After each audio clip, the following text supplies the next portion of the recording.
Selamat pagi pemirsa. Konflik Rusia dan Ukraina yang terjadi tepat di akhir pandemi COVID-19 dan masih berlangsung hingga sekarang telah mendesak perekonomian global ke tepi jurang resesi. Sedikitnya 16 negara bahkan sudah tergelincir hingga harus mendapat perawatan dari Dana Moneter Internasional atau IMF. Banyak negara juga harus bergelut dengan lonjakan harga energi akibat terganggunya pasokan dunia. Namun Badan Energi Internasional atau IEA justru mengabarkan prediksi yang menggembirakan.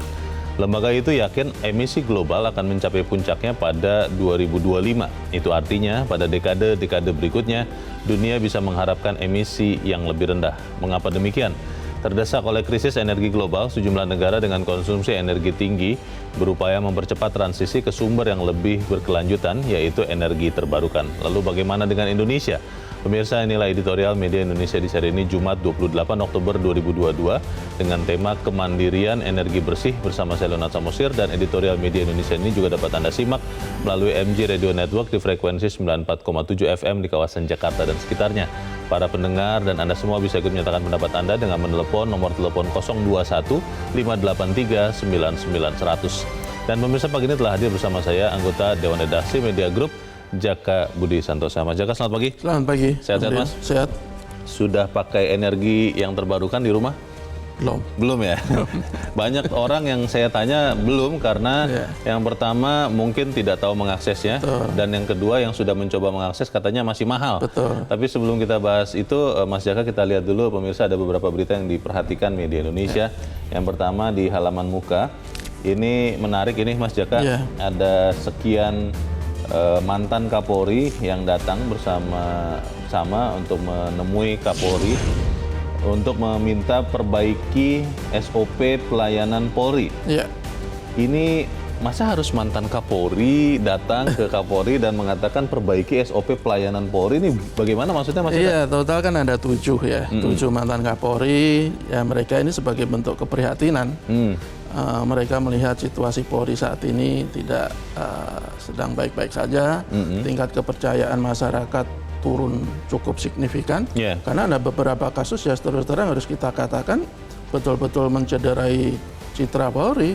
Pertama kasus Sambo belum tuh selesai, ada kasus Kanjuruhan, kemudian terakhir ada kasus dugaan peredaran sabu yang dilakukan oleh seorang jenderal berbintang 2, Kapolda tadi ya. Kapolda, dan saya pikir ini sebuah tamparan yang luar biasa bagi Polri. Dan saya pikir kedatangan 7 mantan Kapolri ini patut disambut positif. Mereka memberikan dukungan kepada Kapolri yang sekarang, dan yang paling penting Kapolri harus betul-betul serius berbenah. Tidak hanya membuat konsep, tidak hanya memberikan perintah, tetapi juga betul-betul lebih cepat dalam bertindak. Saya pikir ini yang diharapkan kita semua, tidak hanya para mantan Kapolri yang dia merasa institusi yang pernah dia pimpin sedang menghadapi cobaan yang begitu besar, tetapi masyarakat pun juga sangat berharap agar Polri betul-betul berubah.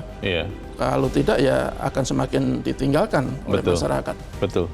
Kita harap ini adalah penambah semangat ya bagi Kapolri Jenderal Listio Sigit supaya kemudian citra polisi menjadi lebih baik. Kita tunggu nanti perkembangannya.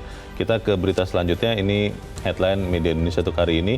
Badan POM diminta transparan. Berarti kalau begitu Badan POM memang tidak transparan.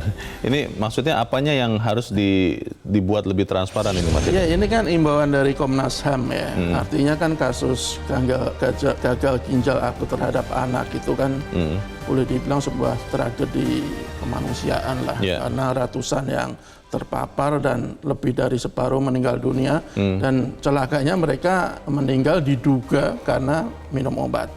Saya pikir ini imbauan atau peringatan yang harus dijalankan oleh Badan POM.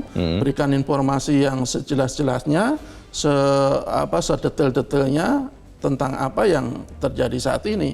Karena rakyat menunggu, rakyat juga tidak ingin ada korban lagi, meskipun sudah ada upaya-upaya untuk menarik obat-obat yang diduga bisa menyebabkan kematian. Tetapi saya pikir itu kan tidak cukup. Yang pertama bahwa harus ada tindakan tegas terhadap mereka yang bersalah. Badan POM pun menurut saya juga harus dievaluasi karena mereka punya tanggung jawab melakukan pengawasan. Tetapi sampai sekarang saya belum pernah mendengar siapa yang merasa bertanggung jawab. Jadi semuanya masih dalam penyelidikan katanya pada kejadiannya sudah cukup lama, bahkan kalau kita runut itu sudah berbulan-bulan kejadian ini terjadi. Dan saya pikir pemerintah sebagai yang punya kewajiban untuk melindungi segenap warganya ya harus benar-benar bertindak lebih cepat dan paling penting adalah transparan. Dan kalau terkait dengan Badan POM, ya harus ada yang bertanggung jawab. Betul. Ya sebetulnya ya. Betul. Ini kan masih disebut-sebut ada 2 perusahaan farmasi katanya gitu ya. Kita belum dengar juga suara dari perusahaan farmasinya. Kalau memang sudah dicurigai, kenapa dibiarkan tetap beredar? Awalnya begitu ya? Betul. Dan harus ada kebiasaan pejabat itu punya rasa tanggung jawab. Ketika mereka gagal, ya akuilah kegagalan itu. Dan kalau perlu mengundurkan diri.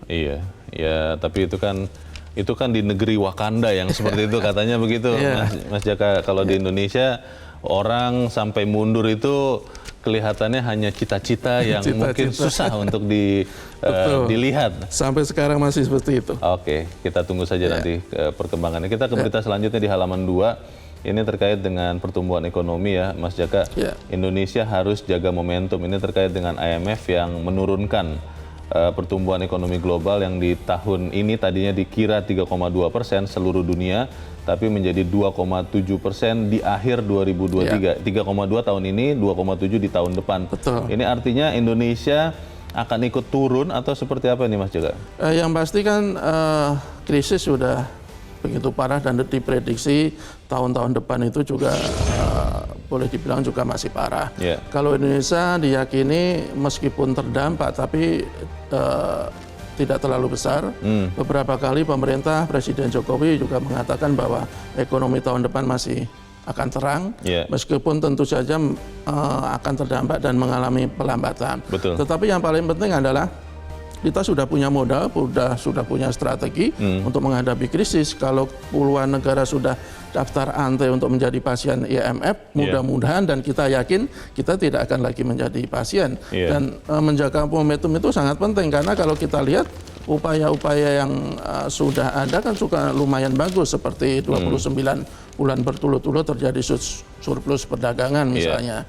Saya pikir momentum-momentum seperti itu harus betul-betul dipertahankan sehingga kalau toh ada pelambatan pertumbuhan kita juga tidak terlalu drastis. Paling nggak ada cuma slowing down dan ya paling tidak separah dengan negara-negara lain yang betul-betul mengalami krisis. Ini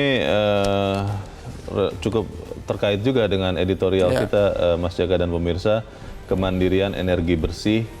Walaupun saya terus terang masih berpikir juga nih Mas Jaka, karena ketika kita mau mewujudkan energi bersih, kalau kita baca di pemberitaan, Indonesia akan mempensiunkan lebih awal pembangkit-pembangkit listrik tenaga uap yang berbahan bakar batu bara.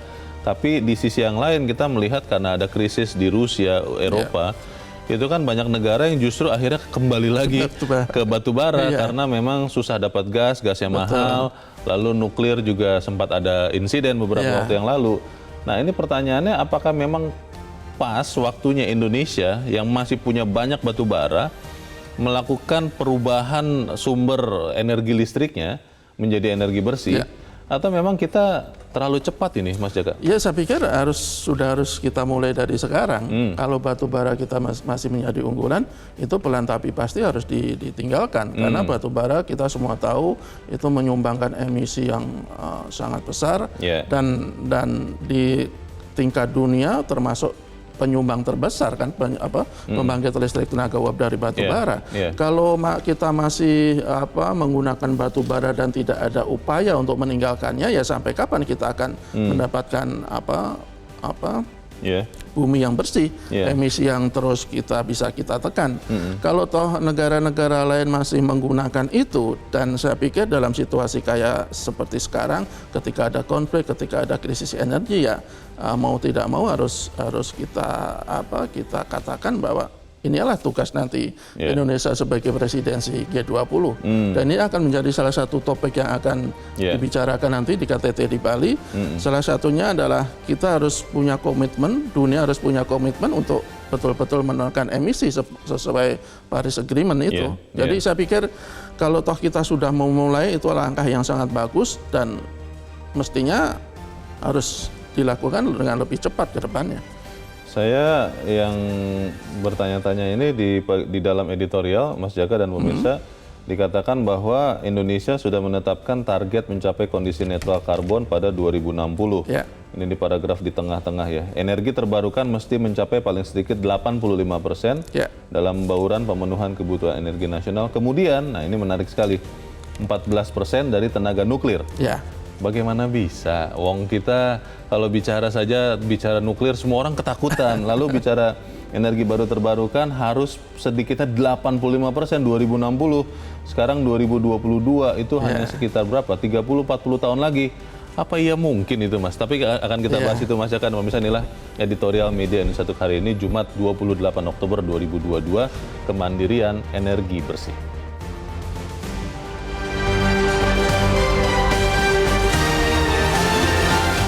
Kemandirian energi bersih.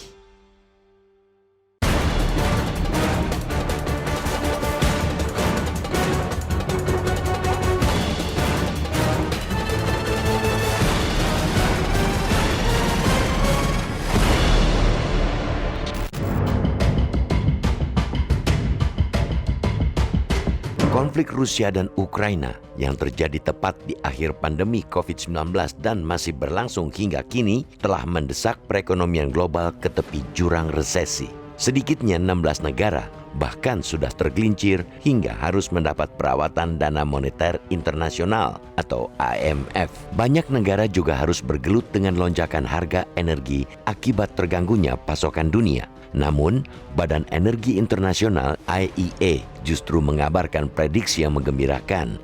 Lembaga tersebut yakin emisi global akan mencapai puncaknya pada 2025. Itu artinya pada dekade-dekade berikutnya dunia bisa mengharapkan emisi yang lebih rendah. Mengapa demikian? Terdesak oleh krisis energi global. Sejumlah negara dengan konsumsi energi tinggi berupaya mempercepat transisi ke sumber yang lebih berkelanjutan, yakni energi terbarukan. Bagaimana dengan Indonesia? Meski di tanah air hantaman krisis energi global tidak begitu keras, pemerintah sempat dipusingkan dengan implementasi penaikan harga bahan bakar minyak atau BBM. Begitu harga BBM naik, berganti masyarakat yang pusing mengatur pengeluaran rumah tangga yang melonjak. Kondisi itu dipastikan masih akan berulang di kemudian hari bila sektor transportasi masih sangat bergantung pada bahan bakar yang diproduksi dari energi yang bakal habis terpakai. Terlebih, energi yang berasal dari fosil menghasilkan emisi karbon yang memicu kenaikan suhu dan mengubah iklim menjadi lebih tidak bersahabat. Itu masih diperparah oleh dominasi energi fosil berupa batu bara dan gas dalam pemenuhan kebutuhan ketenaga listrikan. Maka, transisi ke energi terbarukan menjadi keniscayaan pula bagi Indonesia. Pemerintah menyadari itu. Pada Juli tahun lalu pun, Indonesia sudah menetapkan target mencapai kondisi netral karbon pada 2060. Energi terbarukan mesti mencapai paling sedikit 85% dalam bauran pemenuhan kebutuhan energi nasional. Kemudian 14% dari tenaga nuklir.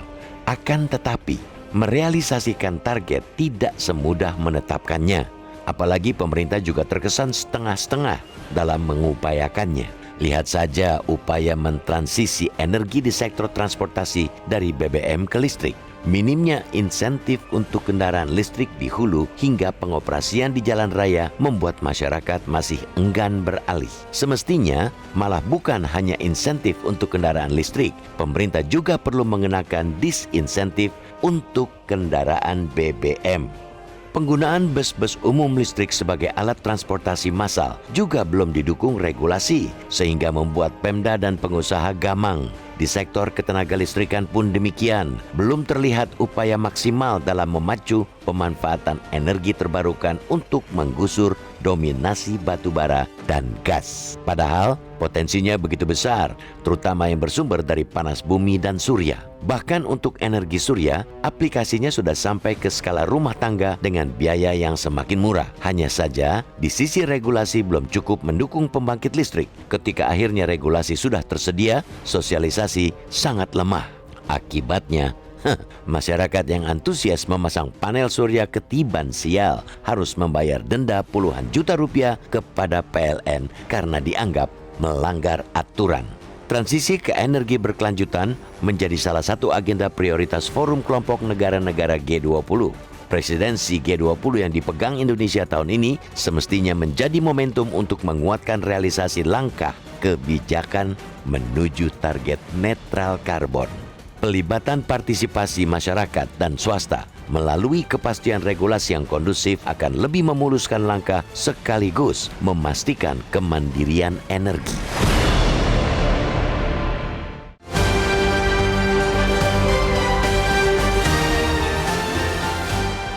Di bagian berikut Anda bisa ikut menyatakan pendapat Anda, pemirsa. Untuk saat ini tetaplah bersama.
Baik Pak Rio, kalau dari angka-angka potensi yang tersedia, itu sebetulnya masih masuk akal ya, karena misalkan untuk tenaga surya, itu kita punya potensi 207,8 gigawatt peak. Oke. Tenaga air kita punya 94,3 gigawatt, jadi yang lainnya juga cukup besar, sehingga memang dari segi potensi itu masih bisa ditambal dengan energi renewable. Dan kita juga tidak perlu meninggalkan batu bara tanpa inovasi. Jadi batu bara masih bisa kita gunakan dengan menggunakan teknologi clean coal, Pak Rio. Jadi batu bara, tapi emisinya sudah kita kurangi dengan sangat signifikan dengan berbagai teknologi. Jadi saya rasa dengan hal itu semua masih mungkin. Iya, itu maksudnya green coal itu yang dicairkan itu atau bagaimana ya Pak Yuli?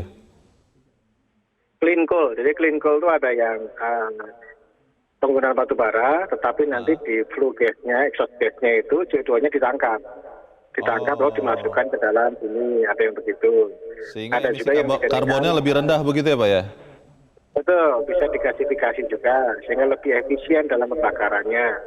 Oke. Jadi saya kira kita tidak perlu meninggalkan batu bara, tetapi kita berinovasi di situ sehingga teknologi batu baranya bersih. Gitu. Oke, Pak Yuli, ini kan kalau melihat pemerintah serius ya, sudah ada Direktorat Jenderal Energi Baru Terbarukan, saya sudah tahu juga, kita sudah tahu ada dirjennya sudah lama. Tapi kan sampai sekarang pemakaian energi baru terbarukan 10% pun tidak kan Pak dari total sumber energi kita Pak. Nah ini pertanyaan saya sebetulnya itu Pak, ketika 2060 mau netral karbon, lalu 85% energi baru terbarukan, untuk ke situ kan dari sekarang paling berapa? Kurang dari 5%. Itu kan sesuatu yang sangat susah untuk dicapai Pak Yuli. Bagaimana Pak? Baik Pak Leo, jadi kita seringkali dalam melakukan komparasi itu tidak apple to apple Pak Leo. Jadi misalkan begini, ini nomor satu ya.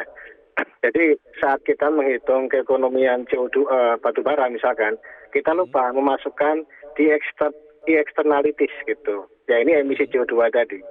Dan sebaliknya saat kita menghitung keekonomian renewable energy, kita lupa adanya pengurangan CO2 di situ.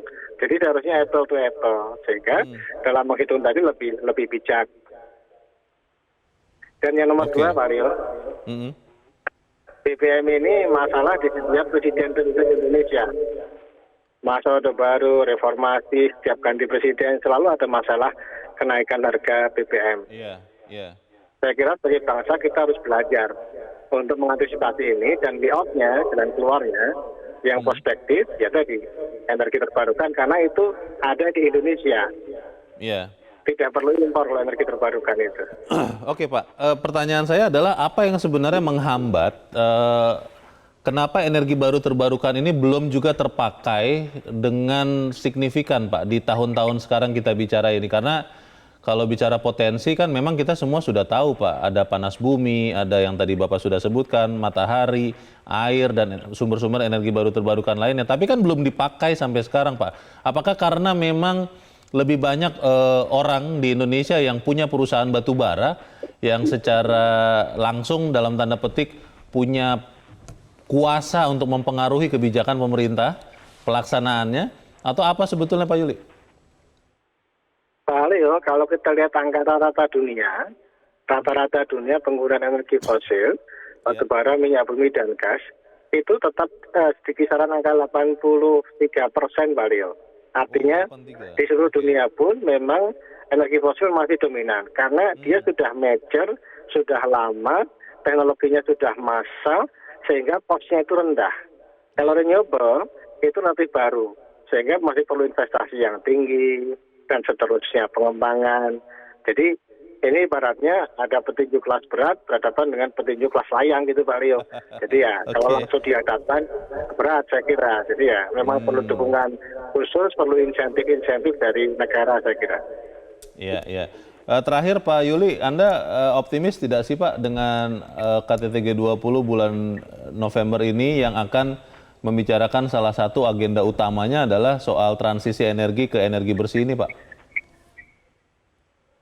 Saya melihat roadmap KTT G20 itu banyak upaya di bidang khususnya kita bicara energi bersih, banyak rencana-rencana sudah dibuat. Mudah-mudahan nanti para kepala negara bisa bersepakat, ada komitmen bersama untuk meningkatkan renewable energy sehingga menjadi program di masing-masing negara. Saya berharap seperti itu Pak Lia. Baik, kita berharap sama-sama juga seperti itu. Terima kasih Kepala Pusat Penelitian Energi Baru dan Terbarukan Institut Teknologi Bandung, Dr. Yuli Setio Indartono. Terima kasih Pak Yuli, selamat pagi. Itu pertanyaan besarnya Mas Jaka. Potensinya kita sudah tahu, teknologinya sudah tahu. Tapi di saat bersamaan kan kita masih punya banyak batu bara. Dan dalam tanda petik itu akhirnya juga ada orang-orang kuat yang kemudian bisa mempengaruhi kebijakan pemerintah. Apakah pemerintah Indonesia sungguh-sungguh serius benar-benar mau memakai energi baru terbarukan atau itu nanti dipakai kalau BBM fosil, batu bara, gas, minyak itu sudah habis saja? Ya kalau kita lihat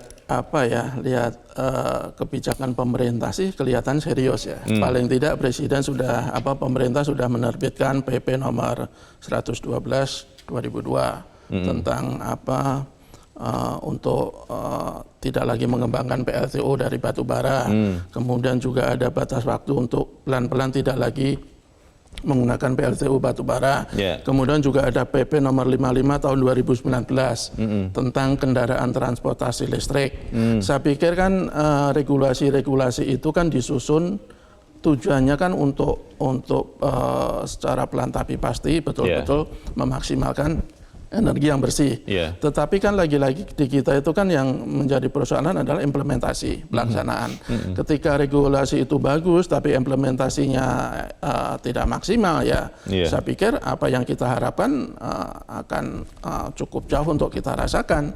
Jadi saya pikir soal implementasi ini yang betul-betul harus ditingkatkan dan pemerintah juga kerjasama dengan stakeholder lainnya. Kalau kita lihat sekarang sebenarnya insentif-insentif yang sudah diberikan pemerintah kepada untuk mendorong penggunaan kendaraan listrik misalnya, itu sebenarnya juga sudah cukup banyak. Kayak pembeli listrik kendaraan mobil listrik misalnya tidak perlu ada PNBN. Kemudian juga di beberapa daerah dibebaskan dari BBN misalnya kan. Jadi saya pikir insentif-insentif seperti itu harus betul-betul ditingkatkan, kalau perlu diperbanyak, tidak hanya konsumen tapi juga produsen, sehingga ketertarikan publik untuk menggunakan transportasi atau peralatan lain yang menggunakan energi bersih akan semakin meningkat juga. Dan yang penting harganya juga akan semakin murah dan terjangkau oleh masyarakat. Saya pikir poin-poin seperti itu harus betul-betul disosialisasikan, ditingkatkan, sehingga apa yang diinginkan oleh pemerintah dan kita inginkan juga bisa cepat terlaksana, tercapai. Ini kembali lagi ke pertanyaannya, Mas Jaka, apakah kita mau mengutamakan energi bersih yang memang membuat lingkungan udara menjadi lebih bersih untuk anak cucu kita, tapi mahal di saat sekarang karena memang skalanya masih kecil, masih terus berkembang. Saya di rumah pakai lampu solar cell, saya beli itu produksi Tiongkok, Mas Jaka, itu hanya bisa menyala dari jam 6 sore sampai jam 10 malam, sebentar sekali. Dengan harga yang mahal, 1 jutaan begitu ya untuk ukuran yang 100 watt, itu kan menjadi tanda tanya juga. Bagaimana kemudian masyarakat benar-benar bisa mau beralih ke energi bersih kalau yang pertama aksesnya masih susah, yang kedua kalaupun bisa akses itu masih mahal. Sekali lagi ini tugas pemerintah untuk memberikan insentif yang lebih bervariasi misalnya, sehingga harganya bisa lebih terjangkau. Kayak kendaraan listrik misalnya, itu juga sekarang kan katanya yang membuat kenapa mobil listrik itu masih mahal kan karena harga baterainya. Nah, kalau nanti baterai itu sudah bisa dibangun di negara kita, sedang dibangun kan ya, sedang dibangun itu. Dan kita adalah produsen nikel yang luar biasa besar. Saya pikir harga akan semakin terjangkau, dan saya yakin pelan tapi pasti rakyat juga akan beralih ke kendaraan listrik karena lebih hemat, lebih aman, dan yang pasti tidak membebani negara untuk subsidi BBM lagi. Informasi terkait dengan upaya bangsa kita untuk berpindah dari energi kotor ke energi bersih sebenarnya sudah mulai makin banyak, Mas. Tetapi gambaran besarnya dan sosialisasinya kepada masyarakat yang menurut teman-teman masih belum banyak, itu yang mungkin bisa jadi hambatan. Kita akan bahas soal itu di segmen berikut, dan pemirsa tetap bersama kami, editorial.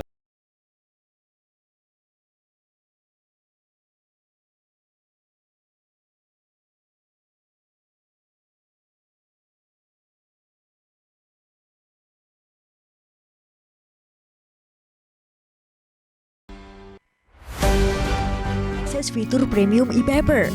Dengan sajian konten berbasis intelektual dan meneguhkan kebangsaan, Media Indonesia tampil dengan lebih dinamis melalui e-paper Media Indonesia yang dapat Anda akses kapan saja, di mana saja. Caranya mudah, download aplikasi Media Indonesia di Android atau ketik link e-paper.mediaindonesia.com atau bisa scan QR code pada layar kaca Anda. Klik tab e-paper di bagian samping layar tablet Anda. Daftarkan data diri, serta pilih paket berlangganan e-paper Media Indonesia sesuai dengan kebutuhan Anda. Nikmati juga bonus spesial tambahan 4 halaman rubrik fokus setiap hari. Semua bisa Anda dapatkan hanya di e-paper Media Indonesia.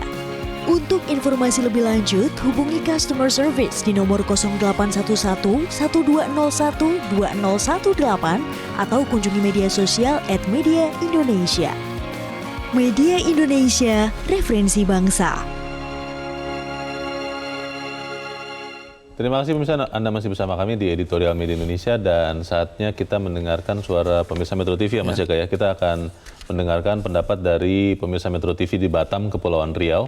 Ada Pak John Veto. Pak John, selamat pagi. Selamat pagi, Bung Leo. Selamat pagi Pak John. Bagaimana Pak? Mas Jaka ya. Iya. Kemandirian energi bersih ini Bapak sudah mulai mencobanya Pak John, Bisa atau memang masih agak jauh kalau menurut Bapak? Bagaimana Pak John? Jadi ini di editorial ini memang ini agak betul-betul betul-betul signifikan yang di bedah pada pagi hari ini. Ya. Karena kita ini kalau saya tengok Mulyo kan masih sampai netral karbon itu kan 2060 ya. Jadi dia tunggu aja dulu 2060 baru dikerjakan infrastrukturnya. Oh. Ya. Jadi itu saya rasa maksudnya mungkin itu ya. Karena begini. Jadi saya agak ketawa juga, ada PP-nya udah ada, apanya udah ada. Jadi ada kawan saya mau beli mobil listrik saja Mulyo, rebate-nya nggak tanggung juga. Oh. Jadi betul juga kita masyarakat tadi, cobalah pemerintah itu betul-betul diumumkan. Oh nih, kalian beli kendaraan listrik, ini free gitu kan? Masih Tapi kan ini kan produk baru. Jadi ada pula kawan kami menunggu hampir kata dia berapa lama? Mungkin agak 6 bulan baru sampai gitu dia kan? Iya. Jadi ini agak berbelit-belit. Tapi saya lebih apalagi kita harus dilakukan Mulyo, harus dilaksanakan. Harus dilakukan ya. Iya. Tidak bisa tidak harus. Kalau orang kampung kita mungkin bisa nanti dengan dia mungkin tidak pakai gas lagi kalau mungkin kembali lagi yang lama. Berarti kayu lah yang dibakar lagi kan, untuk dibakar kan? Untuk masak-masak. Oke. Nah, jadi ini harus dilakukan dan pemerintah jangan cuma separuh-separuh, harus full lah kayak negara Eropa lah itu sudah mulai betul ya. Iya. Nah, sekarang nih mau lihat tengok aja lah, minyak mahal tapi susah juga dapatnya. Karena itu ya dampak dari Ukraina itu. Baik. Nah, jadi itu memang betul harus jangan tanggung lah. Ya? Jangan Cuma jangan tanggung-tanggung 20 tahun 60 baru dimulai. Oke.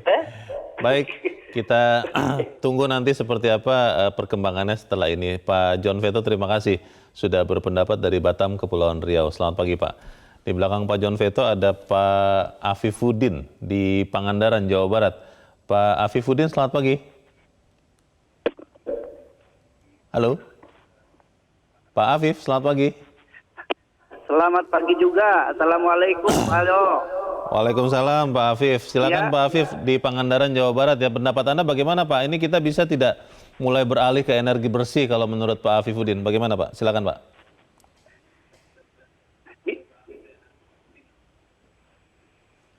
Sebetulnya Pak gini, kalau kita mau beralih ke energi bersih, Ya. itu sangat mudah sebetulnya Pak. Memang mudah kalau kita lakukan, kalau kita semuanya sadar. Ini untuk kebersihan kan ada udara dan air. Nah, agar udara dan air menjadi bersih, ya ini perlu pertanggungjawaban dari pihak-pihak terkait. Nah, soalnya kan untuk udara ini ada filternya. Filternya adalah hutan.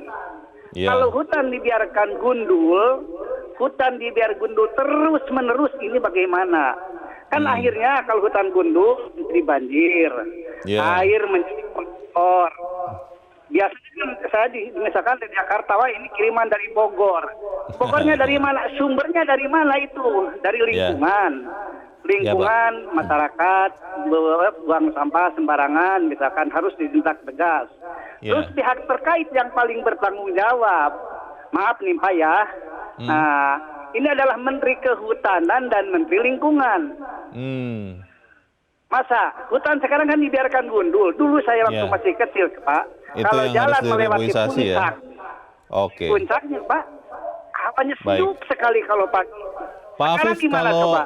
kalau bicara soal peralihan energi ke energi bersih, Pak, Anda sudah mulai coba lakukan ini di rumah Anda tidak, Pak Afif? Beralih ke energi yang lebih bersih, sudah, Pak? Oh, sudah ya? Pakai apa, Pak? Ya sudah. Kalau di rumah saya gini pakai apa? Pakai kompor gas, Pak. Oh, Terus pakai kompor gas. listrik. Oke. Kompor gas. Ini kompor gas, Pak, apinya jangan terlalu besar. Sudah mencoba saya ini, Pak. Memang bagus. Jadi memang Jadi harus kalau usaha bersama ya untuk bisa beralih ke energi bersih ini. Pak Afifuddin, terima kasih Pak sudah berpendapat dari Pangandaran, Jawa Barat. Selamat pagi. Di belakang Pak Afif ada Pak Hari di kawasan Cempaka Putih, Jakarta. Pak Hari, selamat pagi.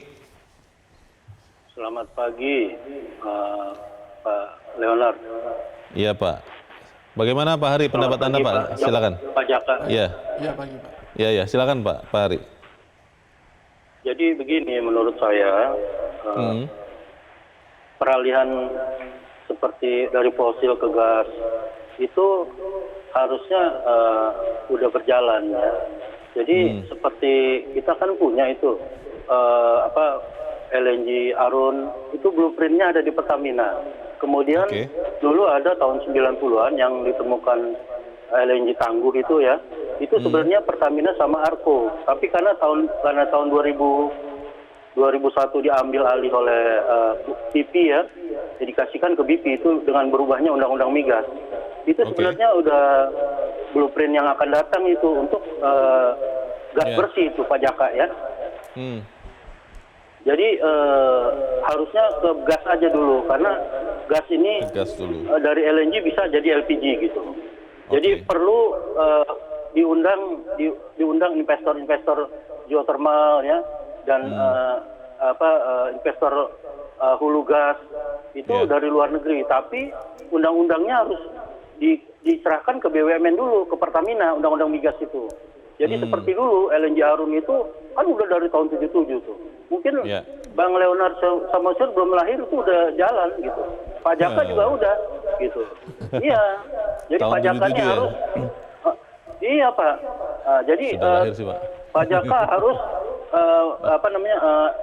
LNG Tangguh tuh sampai sekarang itu dari tahun 2007 itu rugi besar karena dijual dengan harga murah. Terima kasih Pak. Baik. Terima kasih Pak Hari di Cempaka Putih, Jakarta. Selamat pagi Pak. Memang sebetulnya kalau mau Mas Jaka bisa ya. Nah pertanyaannya tadi ada beberapa tantangan. Kalau kita melihat tadi Pak John Veto mengatakan apakah jangan-jangan ada sebagian orang yang berpikir kan kondisi netral karbon 2060.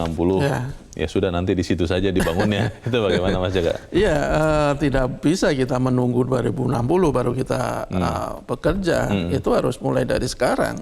Bahkan kalau menurut Paris Agreement itu kalau tidak salah net zero itu bukan 2060, 2050. Lebih cepat lagi. Betul, lebih cepat lagi. 2030 itu ditargetkan 45% pengurangan emisi, 45%. Jadi saya pikir sebenarnya kan kenapa kita harus menggunakan energi bersih? Tujuan utama adalah untuk menyelamatkan manusia kan. Ya kan? Kalau kita lihat belakangan ini karena perubahan iklim karena dampak dari emisi dan gas karbon, itu bencana di mana-mana. Banjir melanda di hampir semua negara. Belum lama Pakistan ribuan orang meninggal, kemudian di negara-negara lain, termasuk di kita. Di kita itu dari 5 tahun terakhir itu bencana hidrometeorologi itu betul-betul mendominasi hampir 90%. Dan di tempat-tempat atau peristiwa yang belum pernah kita lihat sebelumnya. Belum pernah merasakan sebelumnya. Kerugian materialnya pun juga tidak sedikit, ratusan triliun. Jadi kalau kita mau menyelamatkan umat manusia, menyelamatkan bumi sehingga tetap bisa kita tinggali ya kita harus bersama-sama untuk beralih dari energi fosil ke energi yang bersih. Dan itu harus menjadi komitmen kita, tidak hanya Indonesia, tetapi juga seluruh dunia. Makanya kenapa kita sangat berharap di KTT G20 nanti semua negara sepakat. Karena G20 itu kan perannya sangat strategis. Mereka mewakili 60% populasi dunia, kemudian 80% perekonomian dunia. Jadi peran mereka sangat strategis, sangat menentukan, dan saya pikir hanya kemauan dan komitmen mereka kita betul-betul bisa mencapai target energi bersih. Kalau saya merangkum dari pertanyaan ataupun pendapat dari para pemirsa Mas Jaka dan tadi juga kita dapat dari ahli bahwa sebetulnya peralihan ini kan sebenarnya kerja bersama. Harus semuanya melakukan. Kalau bicara kendaraan listrik misalnya, tadi Pak John mengatakan temannya mau beli kendaraan listrik, itu inden 6 bulan, bahkan ada beberapa orang yang mengatakan sampai 1 tahun lebih. Nah, apakah kerja bersama ini benar-benar kita bisa kerjakan sama-sama? Kita bahas di bagian berikut. Mas Jaka, pemirsa tetap bersama kami, Editorial Media Indonesia, segera kembali.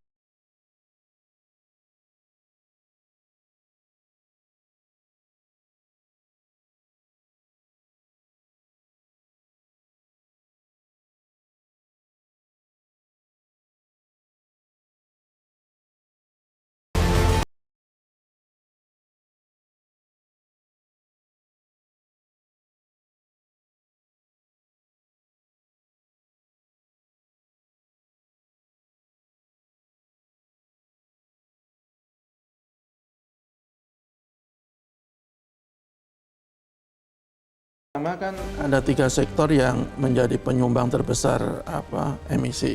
Pertama adalah PLTU batubara, kemudian juga transportasi, dan ketiga industri. Antara transportasi dan industri itu hampir-hampir mirip lah.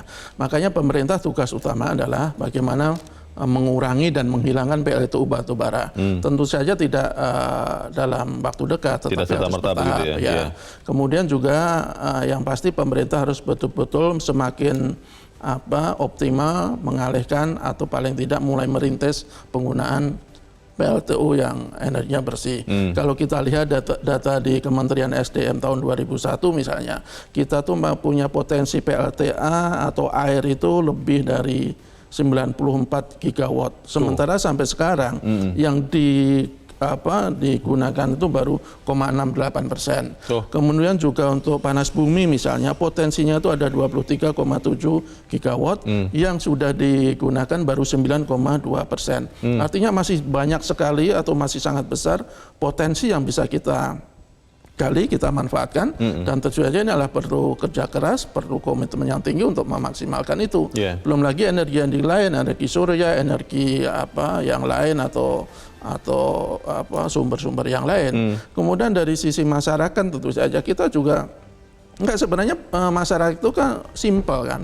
Kita bisa akan dengan mudah menggunakan beralih ke energi bersih ketika aksesnya juga gampang, ketika harganya terjangkau, ketika infrastrukturnya ada.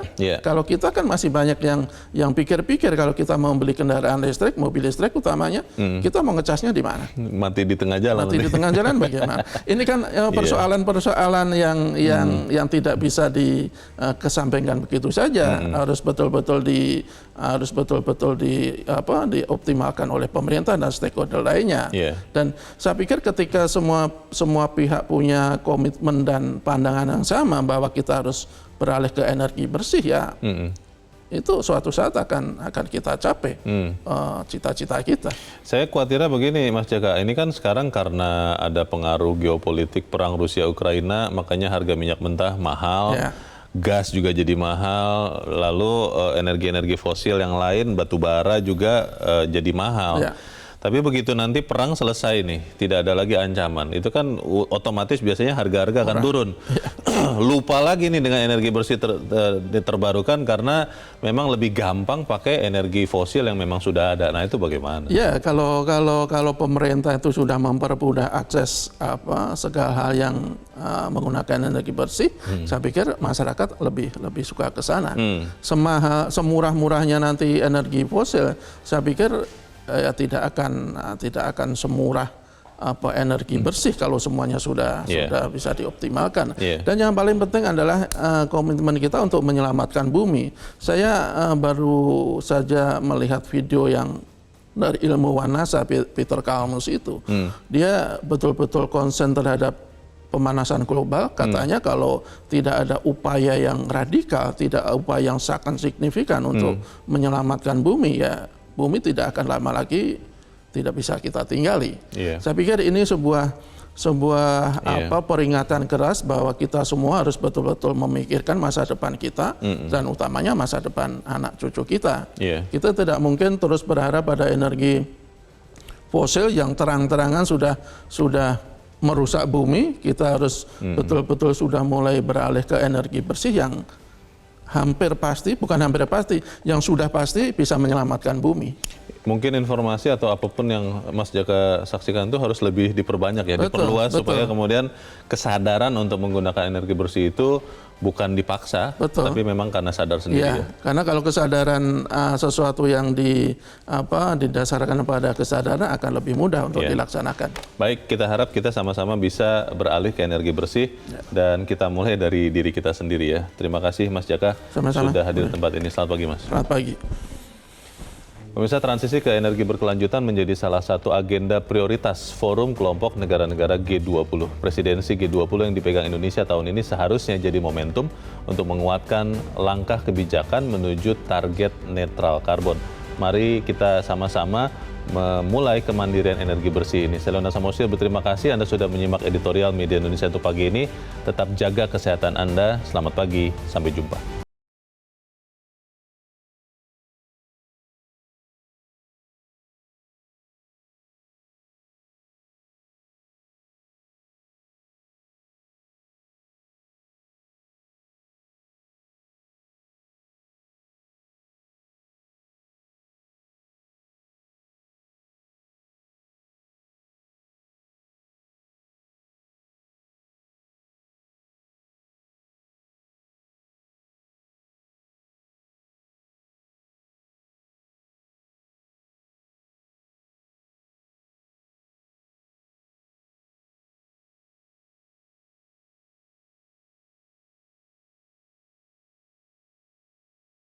Metro TV.